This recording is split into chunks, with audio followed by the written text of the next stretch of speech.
Alright everyone, today's video is Combat 101 for the PC. Now, this is a pretty important video because oftentimes a PC will go to a game and they'll have no idea what to do, and it's up to the DM to tell them everything that they have to know, right? But that takes a lot. That takes a lot for the DM, and I don't want to say it takes a lot, but that takes time out of the game that you could be using for more fun things, right? Because learning the basic mechanics, it's not that fun. So this video is for all you new PCs who don't know any of the basic mechanics. You're a new PC rolling up first character for Lost Mine. You have no idea where to start. Well, you start by choosing your ability stats, picking your skills, your race, your class, all that good stuff. But your DM is going to do that with you, all right? This is more focused on the combat. So what to do in combat? Well, if you're a martial class, that is to say a fighter, a barbarian, a paladin, a ranger, there are a few more. But if you're a martial class, your primary action you're going to take during combat is the attack action, right? And during combat, there's 5 things you can do.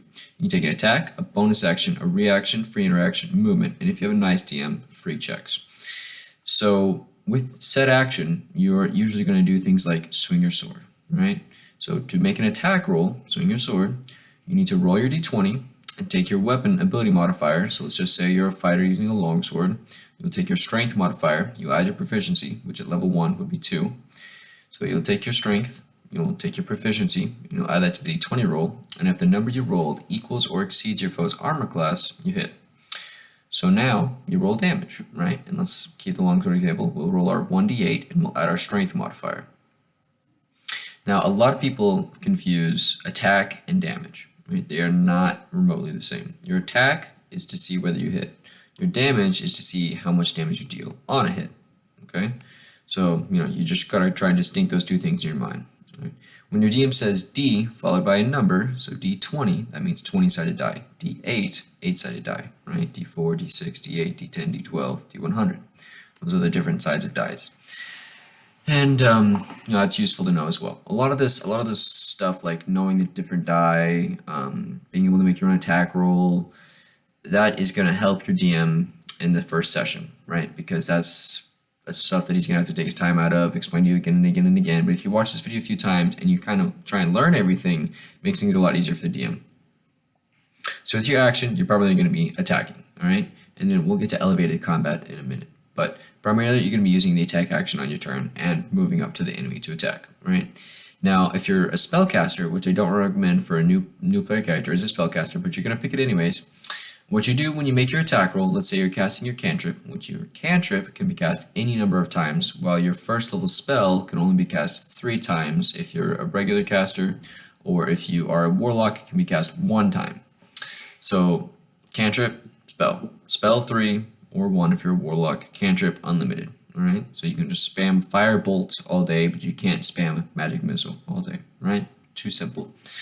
So to make your spell attack roll, which is what you're going to need to do when you cast your cantrip, your spell attack roll for firebolt, it's going to be the d20 plus your spellcasting ability modifier plus your proficiency, just like an attack roll. Spell attack, right? Almost exactly the same thing. You're just going to use your spell ability modifier, spellcasting ability modifier, rather than your weapon ability modifier. So you take your d20 roll, you add your spellcasting ability modifier and your proficiency. If that number equals or exceeds your foe's armor class, you then roll for damage. Now if you're a spellcaster, you'll just roll your d10 for your firebolt or your d8 for your ray of frost, and you'll add no modifier to the damage, right? If you're a martial, you will add your weapon ability modifier, but if you're a spellcaster, you will not do that. So that's actions, right? Bonus actions are commanding summons, commanding familiars, off-stand attacks, that kind of thing. A reaction is, making an attack of opportunity, using your parry, casting shield. Those are some low-level bonus actions and reactions that you might face. Some more information for a spellcaster. A ritual spell is one that takes 10 minutes to cast, and it does not consume a spell slot. So if you wanted to cast the first level ritual spell, Unseen Servant, as a wizard, one of the best spells in the game, if you wanted to cast that spell, it would just take you 10 minutes to cast it, as opposed to, I think, 1 action consuming a spell slot. So the rituals you can cast using spell slots, you just use their regular time rather than 10 minutes, right? And that's designed to kind of keep rituals out of combat, because you can't sit there for, 60 rounds and concentrate on this one spell. It just can't be done. Can't be done in the middle of combat. Because there's no combat that lasts 60 rounds. I don't care who you're fighting. It's not going to last 60 rounds. some more information. A round is 6 seconds. All right, so try and make your decisions quick, fast, in a hurry, right? Because that makes it more immersive, makes it faster for the DM, easier for the DM. If you know your abilities and you know your roles, it makes it so much easier for the DM, right? So we've gone over actions. We've gone over for actions for both a martial and a spellcaster, right? Because you've been casting your spell, whether it's a first level, a cantrip, you're gonna be swinging your sword. Whether it's a long sword, a great axe, a short sword, rapier, you can be, drawing your bow with a short bow, long bow. There's only 2 bows, but I don't play light that way. I have 10 bows. I'm sorry, I have 4 bows, not 10. 10 would be excessive. 10 ranged weapons though, they could do that. Bow, sling, spear. That'd be easy to do. So we've gone over those things, right? You know how to do a reaction, you know how to do a bonus action. And you get each of those 5 things once per round, right? The action, bonus action, reaction, free action, and movement, you get those per the round. And that refreshes on your turn. So that's when that happens. As far as starting combat, when the DM tells you to roll initiative, what you're going to do is you're going to roll a d20 and you're going to add your dexterity modifier. Okay, there's not a single class that has a bonus to initiative at first level other than dexterity modifier. So that's all you need to worry about is your dex mod. If you start at 3rd level, which is pretty common, and you have Jack of all trades and you're bard, you'll add your you'll add another 1 to your initiative roll because Jack of all trades applies to initiative. But for most classes, at level 1, you will simply roll a d20 and add your dexterity. So that's initiative, right? Whoever gets the highest initiative goes first, whoever has the lowest initiative goes last, and it just goes like that. And so you all go through the round, that's 6 seconds, and it comes back to the first person, and they take their turn again, and boom, just like that.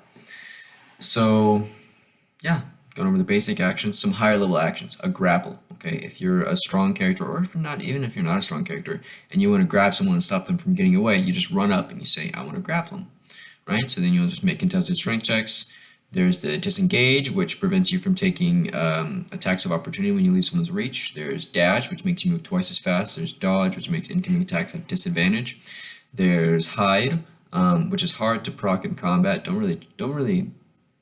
You shouldn't try that with your new DM because they'll usually give it to you, and you shouldn't have it in the middle of combat. I think, anyways, if you're in the middle of a battlefield and you try and hide, probably not going to work. Now, maybe if you had some cover or if you had something to hide under, that would work, but otherwise it's just not really that feasible.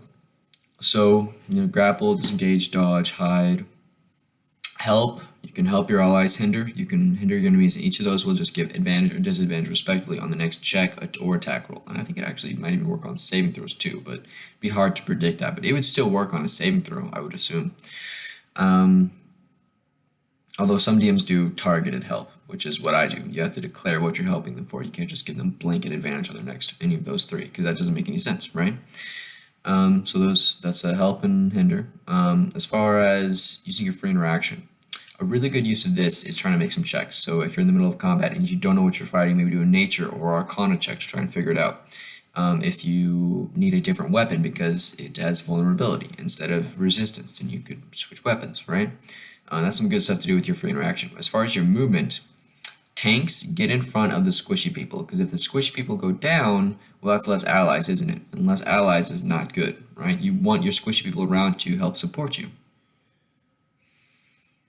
And that's combat for the PC. Pro tip, know your abilities, ask your abilities ahead of time, research your abilities on your own. Just know your abilities when you come to the table, because that is going to make your DM so happy. And happy DMs are nice DMs. That's a pro tip. Good luck, goodbye, and enjoy your games, everyone.